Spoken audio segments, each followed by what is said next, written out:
If you need to cancel a pending transfer on ClickUp, follow these straightforward steps to ensure the process is completed smoothly.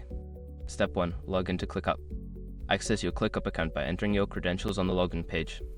Make sure you are using the correct workspace where the pending transfer is located. Step 2. Navigate to the transfer section. Once logged in, go to the section of ClickUp where transfers are managed. This could be under the Integrations or Settings menu, depending on your account setup. Step 3. Locate the pending transfer. Secure your accounts before moving on. People seriously underestimate how often personal information gets exposed online now. Use SROC to monitor your accounts 24/7 and get notified immediately if your data gets leaked somewhere. It runs in the background, constantly scanning billions of breached records.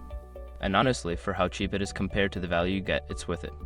Link in the description. Step 4. Select the transfer. Click on the pending transfer you want to cancel. This will open up more details about the transfer, including its status and any relevant information. Step 5. Cancel the transfer.